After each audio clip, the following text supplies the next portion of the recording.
Dear learners, welcome to easy learnings for all. हम कर रहे थे चैप्टर 1 नंबर सिस्टम और आज हम करेंगे exercise 1.6 that is about laws of exponents for real numbers. आपने इंटीग्रल नंबर्स पर इंटीग्रल एक्सपोनेंट्स के लॉज इससे पहले स्टडी किए हैं। आज हम देखेंगे रियल नंबर्स एज एक्सपोनेंट कैसे बिहेव करते हैं। तो आपने ये लॉज ऑफ एक्सपोनेंट देखे थे। यहाँ पर आपने देखा था कि जब सेम बेस पर अलग अलग पावर है तो वो ऐड हो जाती है। जैसे अगर आपके पास 2 पावर 2 मल्टीप्लाइड बाई 2 पावर 5 है तो आप क्या करते थे, इसका मतलब है 2 को 2 बार मल्टीप्लाई करो और उसके बाद 2 को 5 टाइम्स मल्टीप्लाई करें। और यहाँ पे आप क्या करते थे, total 1 2 3 4 5 6 7, so this is 2 power 7। So same यहाँ पे आपने एक्सपोनेंशियल फॉर्म में इसे ऐसे लिखते हैं, वेरिएबल के फॉर्म में। तो आपने ये देखा था। So the second one that is a power m power n। तो यहाँ पे आप क्या करें, 2 पावर 2 रेज टू पावर 3 अगर इस टाइप से है तो आप क्या करेंगे, 2 multiplied by 2 and that will be written 3 times.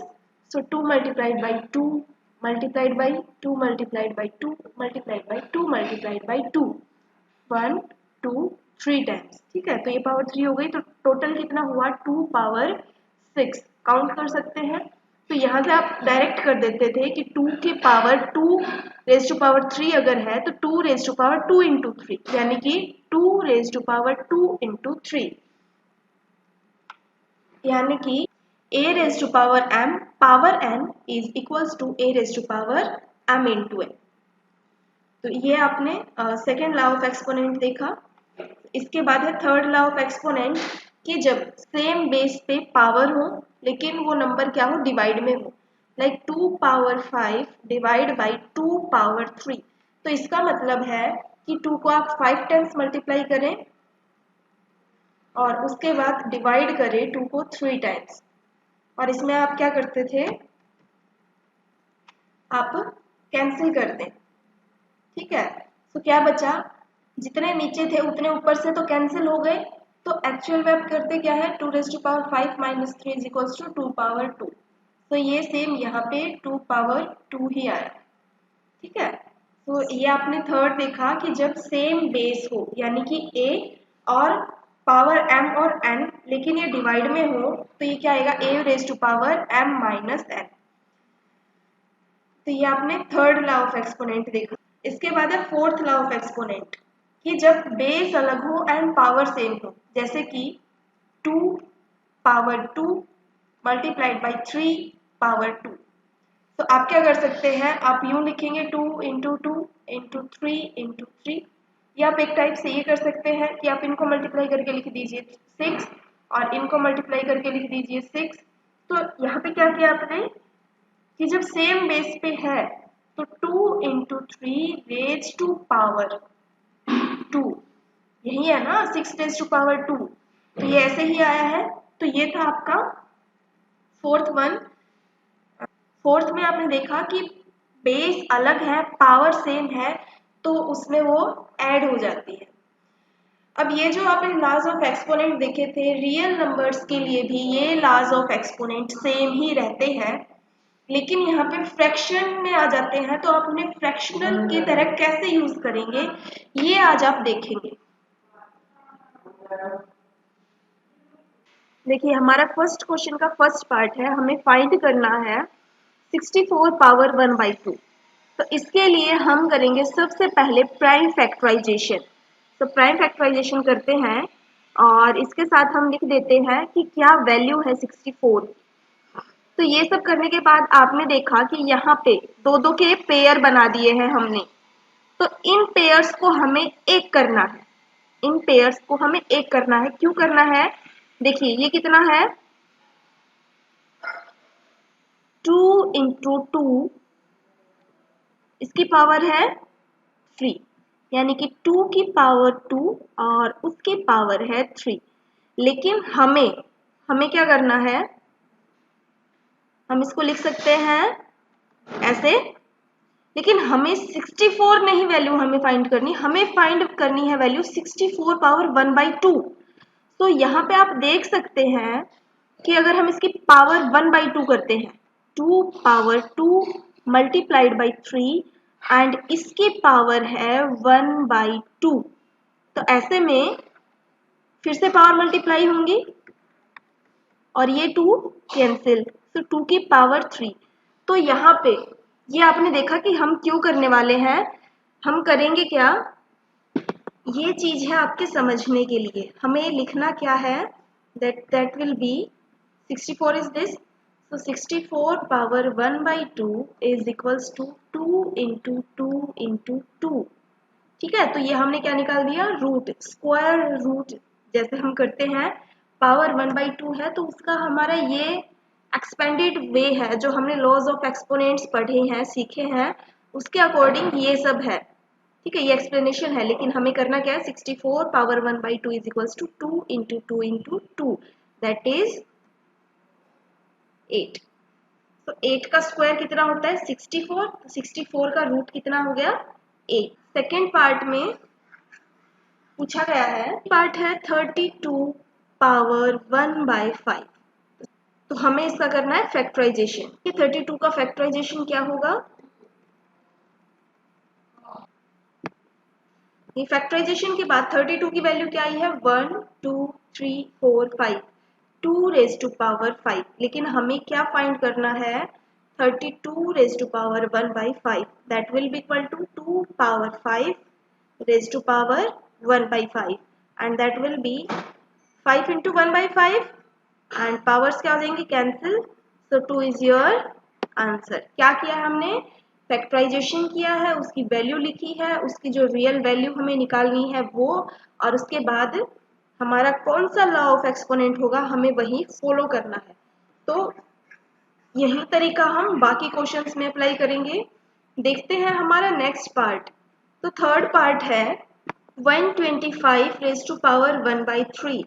तो सबसे पहले हम क्या करेंगे, फैक्टराइजेशन। तो फैक्टराइजेशन करेंगे तो दैट इज 2 5 5 एंड 5।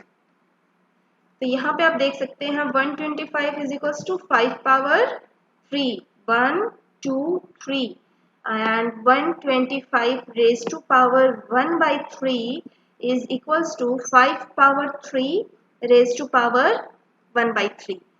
कौन सा फॉर्मूला लग रहा है इसमें, कौन सा लॉ है, सेकेंड लॉ ऑफ एक्सपोनेंट। तो इसका हम यूज करते हुए यहाँ लिखेंगे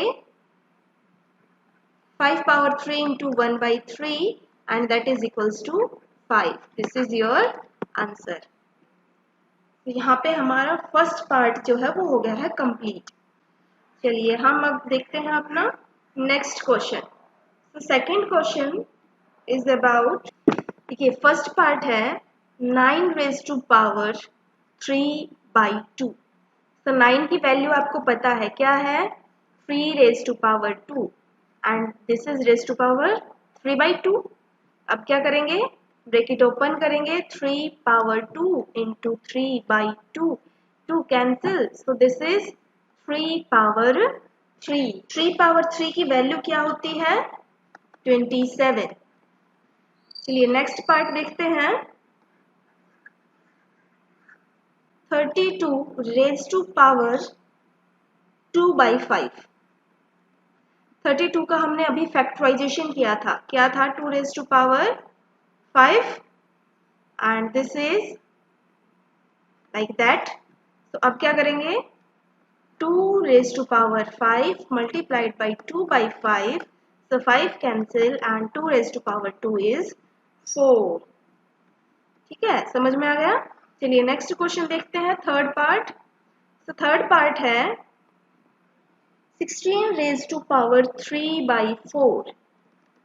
अब 16 की वैल्यू क्या है, 2 रेज टू पावर 4 और उसकी पावर क्या आ गई, 3/4। आप क्या कर सकते हैं, फैक्टराइजेशन शो कर सकते हैं, पहले 16 की फैक्टराइजेशन क्या होगी। ठीक है, उसके बाद आप लिख सकते हैं कि 16 इज इक्वल्स टू 2 पावर 4। तो यहाँ पे अब आप क्या करेंगे, multiply and 2 raise to power 3 is 8। So this is your answer for third part. Let's now see fourth part. तो फोर्थ पार्ट में है, हम रियल नंबर्स पढ़ रहे हैं, तो यहाँ पे नेगेटिव वैल्यू है 125 रेज टू पावर -1/3। तो यहाँ पे जब -1/3 है तो सबसे पहले आपको क्या लेना है, इसका रेसिप्रोकल। क्या लेना है? रेसिप्रोकल। अगर आपको नहीं समझ में आ रहा कि हम रेसिप्रोकल क्यों ले, तो आप इसे इस टाइप से लिख सकते हैं 125 रेज टू पावर 0 - 1/3 लिख सकते हैं। अब जब यहाँ पे देखिए, जो थर्ड पार्ट था हमारा, थर्ड पार्ट में हमारे थी a raise to power m divide by a raise to power n is equals to a raise to power m minus n। Equal to है तो हम इसको m माइनस n, इसको भी तो इस टाइप से लिख सकते हैं, ठीक है। तो यहाँ पे जो ये m माइनस n है, यहाँ पे जो वैल्यू, वही वैल्यू यहाँ पे 0 - 1/3 है। तो हमें क्या करना है, हम आपको बता रही हूँ कि हमें रेसिप्रोकल क्यों लेते हैं हम रेसिप्रोकल, ना कि आपको आंसर में एज इट इज लिखना है। तो यहाँ पे इसका मतलब है 125 raise to power 0 divide by 125 raise to power 1/3 ये लेना है। अब यहाँ pay anything raise to power 0 क्या होती है? 1। So this is 1/125 raise to power 1/3, ठीक है। तो इसलिए हम क्या करते हैं, रेसिप्रोकल लेते हैं। आपको ये रेसिप्रोकल कैसे क्यों लेना है ये आपको दिखाना नहीं है। चलिए अब हम अपना क्वेश्चन सॉल्व करते हैं। So this is 125 raise to power -1/3। तो पावर नेगेटिव है तो सबसे पहले हम क्या लिखेंगे, रेसिप्रोकल लिखेंगे, और पावर 1/3। अच्छा, 1 की तो पावर हम कितनी भी करें उसमें तो कोई चेंज नहीं होता, सो हम इसको इस टाइप से लिख सकते हैं। और अगर ये दोनों की पावर 1/3 है तो इसका मतलब है 1/125 की पावर ही क्या है, 1/3। अब 1/125 को आप लिख सकते हो 1/5 रेज टू पावर 3। हमने अभी किया था 125 का फैक्टराइजेशन, लास्ट पार्ट था हमारे फर्स्ट क्वेश्चन का।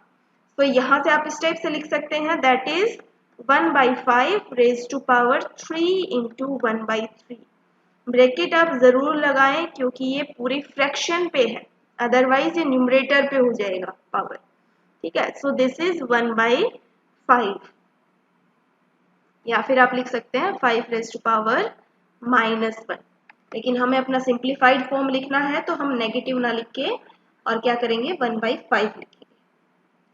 चलिए अब हम देखते हैं अपना नेक्स्ट क्वेश्चन। हमारा थर्ड क्वेश्चन है सिंप्लीफाई। फर्स्ट पार्ट है 2 raise to power 2/3 multiplied by 2 raise to power 1/5। अब देखिए, जो हमारे लॉज ऑफ एक्सपोनेंट है उनका यहाँ पे डायरेक्ट यूज आएगा। बेस है सेम तो पावर्स क्या होंगी, add, 2/3 plus 1/5।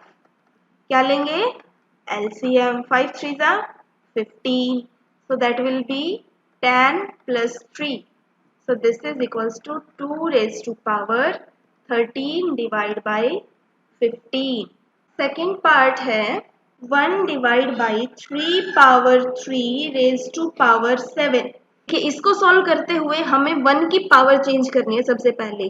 So this is 1/3 और यहाँ पे है पावर 3, तो हमें क्या करना है,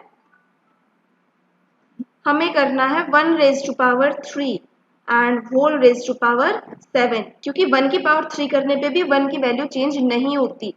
सो this is 1/3 raise to power 3 and that is raise to power 7।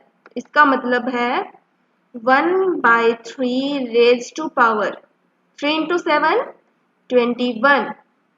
अब यहाँ पे 1/3 को आप लिख सकते हो 3 रेज टू पावर -1 और इसकी पावर कितनी है, 21। अब इसको सॉल्व करेंगे, 3 raise to power -1 into 21 is -21। आ गया समझ में। चलिए नेक्स्ट पार्ट देखते हैं, थर्ड पार्ट में क्या गिवन है, 11 raise to power 1/2 divide by 11 raise to power 1/4। अब देखिए ये क्या है, डिवाइड में है, 11 की पावर है और यहाँ भी 11 की पावर है। तो लॉज ऑफ एक्सपोनेंट में हमारा जो ये थर्ड लॉ है इसका हमें यूज करना है। So what will be the answer? 11 raised to power 1 by 2 minus 1 by 4. क्या करेंगे? एलसीएम लेंगे, 4 एंड 1 by 2 की जब आप क्या करेंगे? Divide 2, 4 divided by 2 2, so 2 minus 1, that is 11 raised to power 1 by 4. ये क्या है आपका आंसर? इस क्वेश्चन का लास्ट पार्ट और इसके साथ ही ये एक्सरसाइज हो जाएगी कंप्लीट. फोर्थ पार्ट है 7 raised to power 1 by 2 multiplied by 8 raised to power 1 by 2. तो आपको लॉज ऑफ एक्सपोनेंट में से कौन सा यूज करना है? a raised to power m multiplied by b raised to power m. और होता क्या है ये कि बेसिस को मल्टीप्लाई कर दें, यानी कि 7 multiplied by 8 and power 1 by 2. 7 8 जा 56 and raised to power 1 by 2. अब आप इसमें से देखें कि क्या ये किसी का परफेक्ट स्क्वायर है. ये परफेक्ट स्क्वायर नंबर नहीं है तो आप इसे फर्दर सॉल्व नहीं करेंगे. So this will be your answer. देखिए आपने एक्सरसाइज देखी 1.6. यहाँ पे हमारा फर्स्ट चैप्टर होता है कंप्लीट. ठीक है, तो आपको क्या करना है? आपको जब भी आप देखें वीडियो तो आप उसके बाद एक्सरसाइज खुद से रिवाइज जरूर करें. देखिए मेरी प्रैक्टिस मेरे काम आएगी और आपकी प्रैक्टिस आपके काम आएगी. डेफिनेटली बिना प्रैक्टिस के मैथमेटिक्स आपको समझ में नहीं आएगा. तो आपको खुद से प्रैक्टिस जरूर करनी है. अगर कोई भी प्रॉब्लम आती है तो आप हमें जरूर बताएं. हम कोशिश करेंगे कि इसको सॉल्व जरूर करें. आई होप कि आपको समझ में आ गया होगा. आपकी फीडबैक्स हमारे लिए बहुत वैल्यूएबल रहेंगी.